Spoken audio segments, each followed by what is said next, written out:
Tu appelles ça un ventre? Même les chèvres du village font mieux que toi. Je n'ai rien fait pour mériter ça.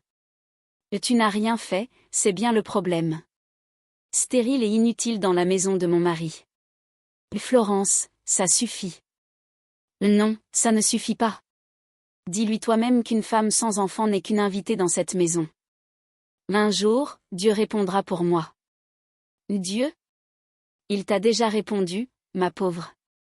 Il t'a dit non. Augustin, tu as vu comment elle me regardait ce soir à table avec ses yeux de chien battu? Florence, il faut que tu manges et que tu dormes. Tu es enceinte, évite de te fatiguer. Je ne suis pas fatiguée. Je suis heureuse. Heureuse d'avoir ce que certaines n'auront jamais. Mon fils grandira dans cette maison et elle continuera à servir. Nana fille, tu sais tout, Seigneur.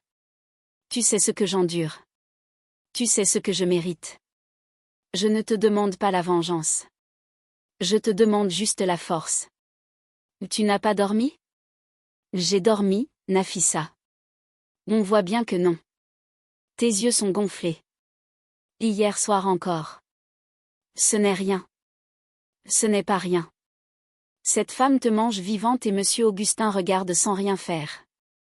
Chloé, tais-toi. Si elle t'entend, tu perdras ton travail et ce sera ma faute. Et dis-moi, est-ce que ma coépouse Nafissa a encore dormi dans la cuisine? Réponds-moi. Je ne sais pas, madame. Tu mens. Tout le monde ment pour la protéger dans cette maison, comme si elle méritait qu'on la protège. Une femme stérile qui se lève tôt pour cuisiner, c'est tout ce qu'elle sait faire. C'est bien que ça continue. Mets-toi dehors, saleté. Et Nafissa, tu vas bien? Oui, monsieur Augustin. Tu peux m'appeler Augustin, tu es ma femme. Oui. Elle t'a dit bonjour au moins? Ça ne te concerne pas. Je pose une question simple. Dans 2 mois, notre fils sera là. Tout va changer dans cette maison, Augustin. Tout. Nafissa, ça fait longtemps. Comment tu vas? Ça va, merci. Et la grossesse de ta coépouse? On dit que c'est un garçon. Si c'est vrai, tu sais ce que ça veut dire pour toi dans cette maison? Pauvre Nafissa. Stérile et coincée entre un mari faible et une rivale enceinte. C'est Dieu qui décide, ma sœur. Dieu a déjà décidé. Tu vois bien? Nafissa éclata en sanglots. C'est votre tour, mademoiselle. Le docteur vous attend. Suivez-moi. D'accord, je vous suis. Je t'avais dit d'attendre les résultats avant de conclure quoi que ce soit. Les résultats disent quoi? Nafissa, tu n'es pas stérile. Tu souffres d'une obstruction tubaire bilatérale. C'est traitable. Pas facilement, pas rapidement, mais traitable. Avec une intervention chirurgicale et un suivi sérieux, les chances existent. Traitable? Oui, mais ça coûte cher et ça demande du temps. Combien de temps on m'a dit que j'étais condamnée? 3 ans. Le premier médecin que tu as consulté n'a pas fait les examens qu'il fallait. C'était une erreur médicale grave. Merci docteur. Oh mon Dieu, que tout puisse bien se passer. Oh mon Dieu, que tout puisse bien se passer. Qu'est-ce qui se passe? C'est Florence. Les douleurs ont commencé. Monsieur Augustin l'a emmenée à la clinique dorée il y a 1 heure. Seigneur, fais quelque chose, je t'en prie. Seigneur, fais quelque chose, je t'en prie. Mince, ça dure depuis combien de temps mon frère? 4 heures. C'est normal pour un premier enfant. Et la deuxième épouse, elle est où? À la maison. Monsieur Kuma. Oui, c'est bien moi. Le travail est difficile. Il y a des complications. Les médecins font tout leur possible. Monsieur Kuma, votre fils est né. Il est vivant. Mon fils est né? Mais Florence. Nous avons fait tout ce que nous pouvions. Une hémorragie massive en fin d'accouchement. Nous n'avons pas pu la stabiliser. Qu'est-ce que vous dites? Je suis désolée, monsieur Kuma. Florence est décédée il y a 20 minutes. Courage petit frère, sois fort. C'est la vie. Pourquoi mon Dieu? Pourquoi? Mauvaise nouvelle cette nuit. Florence vient de nous quitter. Monsieur Kuma, votre fils. La famille de Florence arrive demain matin. Ses frères, sa mère, tout le monde. C'est normal, elle est morte. Oui, mais il faudra parler de beaucoup de choses, Augustin. L'héritage, la maison, les comptes. Florence vient de mourir, Oscar. Je sais, mais la vie continue et il vaut mieux qu'on soit prêt avant que sa famille arrive. Repose-toi cette nuit. Demain sera long. Florence est morte. Il y a eu des complications. Le bébé est vivant. Que Dieu l'accueille auprès de lui. Mais Nafissa, cette femme t'a fait souffrir pendant 3 ans. Je sais ce qu'elle m'a fait, Chloé. Et je sais aussi qu'elle était une mère qui n'a pas pu voir son enfant. Personne ne mérite ça. Pourquoi elle, Seigneur? Pourquoi elle? Que deviendra son bébé sans maman? Buvez, cela vous apaisera. Merci ma sœur. Pourquoi Florence? Que deviendra notre enfant sans toi? La famille de Florence arriva en force le lendemain. Où est Augustin? Je vous salue mon beau-fils. Vous n'avez pas su garder ma fille. Madame, les médecins ont fait tout leur possible. Ma fille est morte dans votre maison, dans votre clinique. C'est aussi son enfant. C'était son enfant. Maintenant, c'est mon petit-fils et cette maison était la maison de ma fille. Bienvenue dans ta nouvelle maison. Vous voulez le tenir? La maison est au nom d'Augustin, mais Florence y a mis la moitié de son argent. On a les preuves. Et l'enfant? L'enfant est notre sang. Si Augustin se remarie, il ne sera jamais protégé dans cette maison, on le sait tous. Alors, on prend l'enfant. On l'emmène chez nous, on s'occupe de lui et pendant ce temps, nos avocats s'occupent du reste. Et la deuxième épouse? Quelle deuxième épouse? Cette stérile? Elle n'a aucun droit dans cette maison. Elle n'a même pas de ventre pour réclamer quoi que ce soit. Elle pourrait être un obstacle. Augustin semble l'écouter parfois. On s'en occupe aussi. Chloé, ils veulent prendre l'enfant. Et quoi? La famille de Florence parle de l'emmener chez eux. Ce n'est pas pour l'élever, c'est pour l'héritage. J'ai tout entendu. Augustin ne les laissera pas faire. Augustin est dans sa douleur et Oscar est dans leur camp, je le sens. Augustin, j'ai entendu la famille de Florence parler ce soir. Et Nafissa, pas ce soir. Et si, ce soir, parce que demain peut être trop tard. Ils veulent prendre ton fils. Et quoi? Nathan est ta belle-mère. Ils parlent d'emmener l'enfant sous prétexte de le protéger, mais c'est leur héritage qu'ils veulent protéger, pas ton fils. Mot pour mot, Augustin, ta belle-mère a dit que tu es un homme faible et Oscar n'a pas protesté. Je ne te dis pas ça pour te faire du mal. Je te le dis parce que cet enfant est innocent. Augustin, nous ne venons pas en ennemis, nous venons en famille. Ma fille est morte dans cette maison et son fils est ici sans mère. Nous voulons juste prendre soin de lui. Mon fils reste ici. C'est ma maison. C'était aussi la maison de notre sœur. Et elle y a mis son argent, ses meubles, sa vie. On ne peut pas faire comme si on parlait d'argent le lendemain de la mort de votre sœur. On parle de protection, de l'avenir de son fils. Et nous savons tous que dans cette maison, il y a une autre femme, une femme sans enfant. Qu'est-ce qui nous garantit qu'elle élèvera le fils de ma fille comme le sien? Nafissa n'a rien à voir là-dedans. Augustin, écoute-les, ils ont des points valables.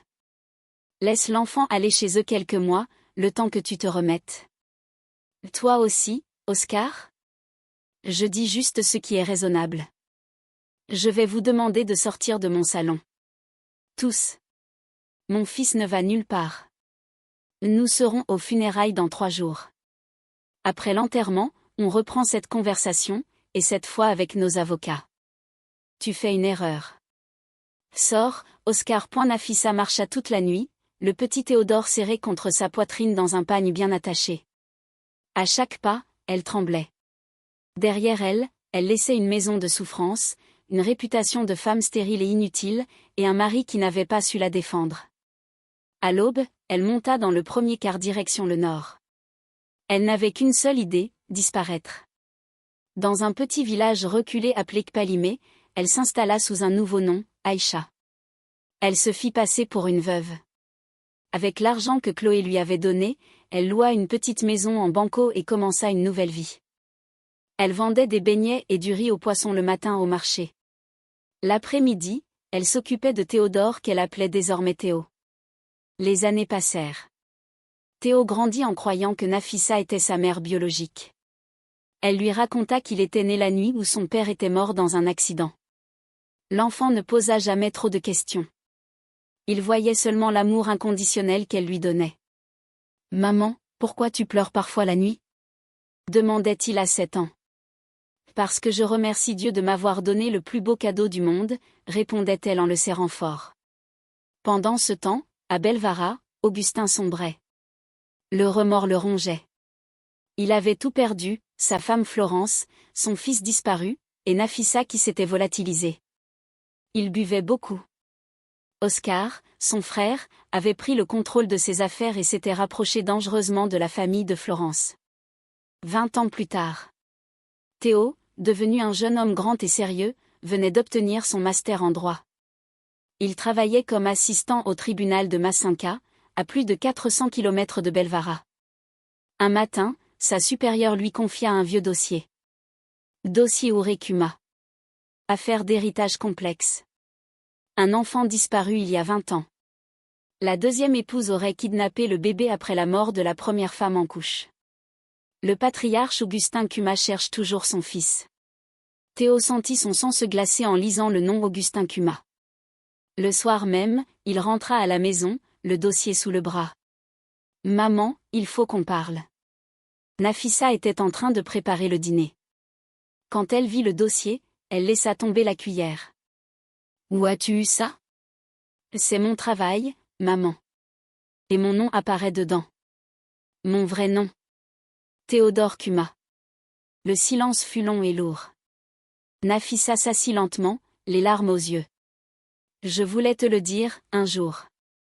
Mais je ne trouvais jamais le bon moment. » Elle lui raconta tout, la stérilité, les humiliations quotidiennes de Florence, la mort de celle-ci, les projets de la famille pour s'approprier l'enfant et l'héritage, sa décision désespérée de fuir avec lui cette nuit-là. « Je ne t'ai pas enlevé à ton père par méchanceté, Théo. Je t'ai sauvé. Ils allaient faire de toi une arme contre ton propre père. Je t'ai élevé comme mon fils parce que dès la première seconde où je t'ai tenu, tu es devenu mon fils. » Théo resta longtemps silencieux, les mains tremblantes sur le dossier. « Et mon père biologique, il me cherche encore ? » ?»« Oui. Il n'a jamais arrêté. » Le lendemain, Théo se rendit chez le procureur et se récusa du dossier. Puis il prit une semaine de congé. « Maman, on va à Belvara. » Nafissa eut peur. 20 ans de fuite. 20 ans à regarder par-dessus son épaule. Mais elle accepta. Pour Théo. Lorsqu'ils arrivèrent à Belvara, la ville avait beaucoup changé, mais la grande maison familiale était toujours là, un peu plus vieille et triste. Augustin, désormais âgé de 58 ans, était assis sous la véranda, une canne à la main. Quand il vit le jeune homme qui ressemblait trait pour trait à lui-même à 20 ans, il se leva difficilement. « Théodore ?» Théo s'approcha lentement. « Papa, c'est moi. » Augustin éclata en sanglots et tomba à genoux. Il serra son fils contre lui comme s'il voulait rattraper 20 années en une seule étreinte.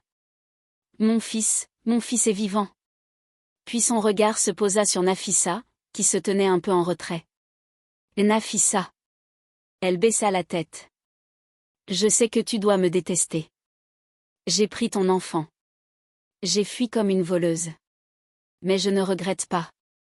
Je referai tout pour le protéger. » Augustin s'approcha d'elle avec difficulté. Il prit ses deux mains. « Je ne te déteste pas. J'ai mis 20 ans à comprendre que tu étais la seule qui avait vraiment aimé mon fils.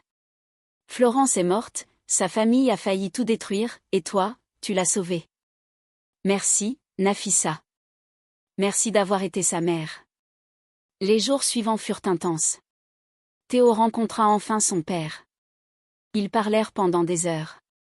Augustin lui montra des photos de Florence, lui raconta comment il avait cherché son fils partout. La famille de Florence, menée par la vieille belle-mère et Oscar, tenta une dernière fois de reprendre le contrôle du dossier.